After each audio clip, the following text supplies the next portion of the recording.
911, where is your emergency? In 2009, we had a very unusual harvest year.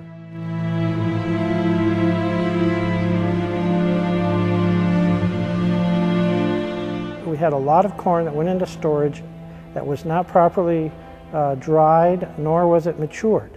And so some of that corn began to decompose or actually go out of condition in the bins. And it was our understanding or prediction back early in the fall that we were going to see a lot more grain bin entrapments because there's a direct correlation between out of condition grain and an increased number of entrapments and suffocation. 2010 brought a record number of grain bin accidents and fatalities since Purdue University began collecting data in 1977. From January through October, at least 46 entrapments occurred, and of those 46, 25 have been fatal. Unfortunately, that does not mean there have not been other entrapments. Experts estimate the total number of cases could be 20 to 30% higher nationwide from unreported incidents, many involving teenagers. On Wednesday, July 28th, my nephew, Alex, went to his second day on a job working in a grain bin. And it was hot, it was sunny, and he never came home. I got called in the evening by my mom, and she was in hysterics.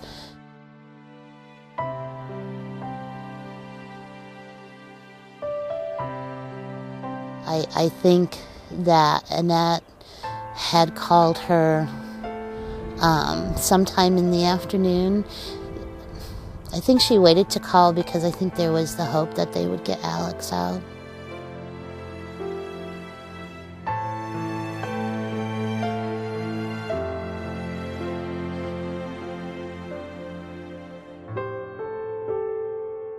They were inside the bin, and the youngest boy fell. Wyatt, he was 14, fell into the grain. And from what Will said, Will was a 20-year-old, they were trying to hang on to him. And somehow Alex then fell and Will fell. And the way Alex fell, his hands were trapped. The way Will fell, his hands were free. Will was trying to keep the corn out of Alex's face. And of course, the corn would keep caving in. He knew that he wasn't going to make it out of there alive. He was praying and of course telling Will, you know, tell everybody I love him. Tell my, you know, he's got 6 little brothers and sisters. He was the oldest. My family respects Will so much for being brave enough and strong enough to be able to tell us this. And that he couldn't keep Alex alive. He couldn't keep the corn out of his face.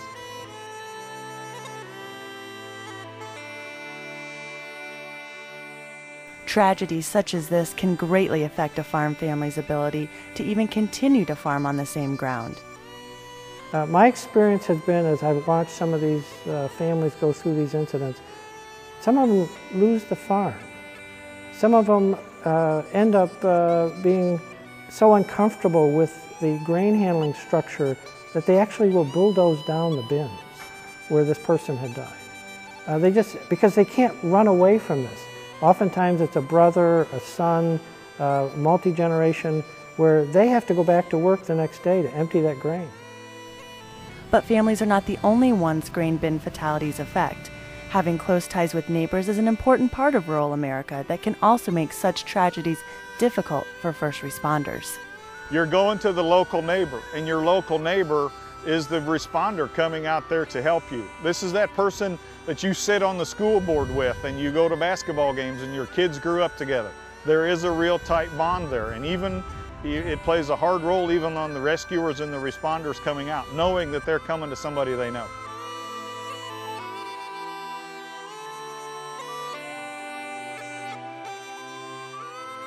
I think that a tragedy, a grain bin tragedy, maybe involving a fatality, maybe involving loss of limb or whatever, it affects the whole rural community.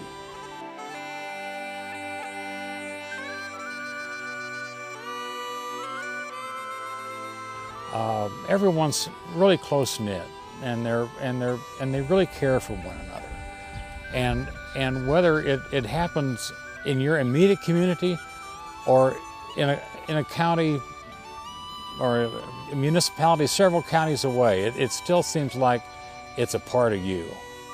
And you hear some of these things and you just can't imagine what these people are going through. Cases such as Alex's are unfortunately not as uncommon as they should be, and statistics show a trend for the younger as well as older generations of farmers finding themselves in entrapped situations the most. We have found a national trend that 13 to 17-year-olds have a higher rate of accidents and entrapments, or farmers over the age of 55 and up. Basically, I believe there's a part that says that I'm invincible and it's not going to catch me. And I think the farmers that have been doing it all their lives, there's a level of complacency that gets dangerous. I've been in bins all my life, it can't happen to me. Today, firefighters across the country, especially in rural areas with a high volume of grain storage, are trained with the most up-to-date techniques and innovative tools to help their rescue efforts be as successful as possible. One technique frequently used today is strategically cutting a panel to allow grain to flow. What you see here is an evolution that we teach responders, that if they don't have the training or the ability to make entry into a bin, one evolution they can do until rescuers get there is to cut the bin to drain the grain out. Simultaneous cuts on opposite sides of the bin at the same time. It's all a part of our training. Our goal is to cut the bin, to empty the bin. Some of the concerns from farmers are that you're going to ruin the bin. What we do is we never cross the seam, so it's only one panel. And once they make the cut, they can actually control the flow of the grain should one side start flowing faster than the other. That way, there is concern of being able to topple a bin if it's unloading unevenly. A new rescue tool developed only 4 years ago is another way to rescue a victim trapped in grain. The tube concept really came about as we saw first responders using a variety of items to put around people in the event of an entrapment. That included 55-gallon drums, garbage cans, pieces of plywood, and we thought it would be good to try to come up with a standard approach and some standard piece of equipment that could be used. It's really quite simple. It's 4 sheets of plastic that are interlocked together that have handholds in each of those sheets. And as the victim may be in a case where he's partially buried, he might only have his head above the surface of the grain, we assemble the plastic sheets around the victim and then push them into the grain. There's actually a grain driver that we use, or a slide hammer, that drives the sheets into the plastic and allows you to take that tube all the way down around the base of that victim. And then use a vacuum cleaner. We're using a portable vacuum cleaner, or you can use a shop vac. Suck the grain out from around the victim, and then you suddenly freed him up, and then he can be lifted up out of that area. We now know there's been about 4 incidents where these tubes have been used successfully to rescue someone that's been deeply buried in grain. Dave also emphasized the importance of properly training firefighters and first responders to deal with situations such as grain bin rescue. But he also mentioned that even after the countless hours of training, firefighters aren't immune to tragedy, even on their own farms. We actually lost a firefighter in a grain bin in southern Illinois a couple years ago. He farmed with his dad and his uncle. And the bad part of that one was the fact that he was the daytime command officer, and they had to rescue him, and he died. Startling statistics also show that while other farm accidents are decreasing, grain bin engulfments are not. Professor Field explains his findings and what he feels are the strongest reasons behind the increased number of grain bin deaths. We think there's a number of reasons for that, including more on-farm storage. Farmers are hanging on to the grain longer. They're also using larger volume equipment to unload these structures, so it comes out quicker. Therefore, it gives the sense of almost turning it into a fluid, so that when they get into it, it's drawn into the center well so quickly that they can't get out. But there's a number of variables that are contributing to this increased number of cases. One of the most common ways to become entrapped in grain is climbing inside when there's flowing grain. The typical human body is about 2 bushels. We got units that are emptying bins at 1,200, 1,500, 2,000 bushels an hour, so it just takes a matter of seconds for the human body, the volume of the human body, to be drawn into a grain flow and be completely engulfed. The second most common cause of entrapment is farmers trying to dislodge grain that is hung up or crusted in a bin.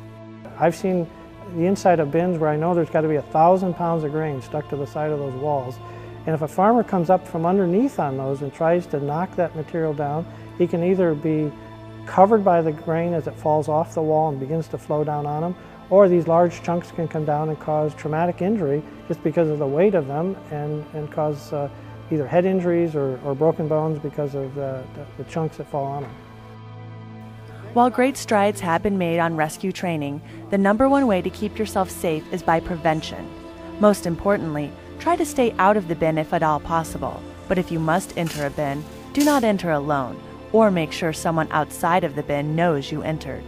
Also make sure to lock out unloading equipment, such as augers, before you enter to ensure they are not turned on by mistake. Finally, make sure you secure a lifeline, a harness, rope, or ladder to the proper area. Above all, do not shortcut your safety. You only have to be in grain up to your knees to be officially entrapped. It takes 325 pounds of pressure over and above the victim's body weight to extract them at this point.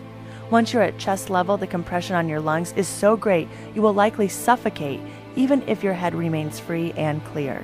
But if you find yourself becoming entrapped, here is one way to make breathing easier until help arrives. If the victim feels themselves going in, one thing they can do is cross their arms like this. It gives them the ability, hopefully the ability against all that pressure, to expand their lungs to breathe.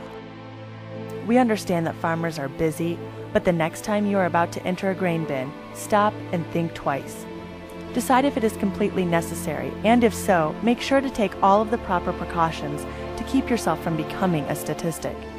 If not just for you, think about your farm, your family, and your community. Speed is of the essence during harvest, but you need to think of this 5-minute shortcut that I'm doing.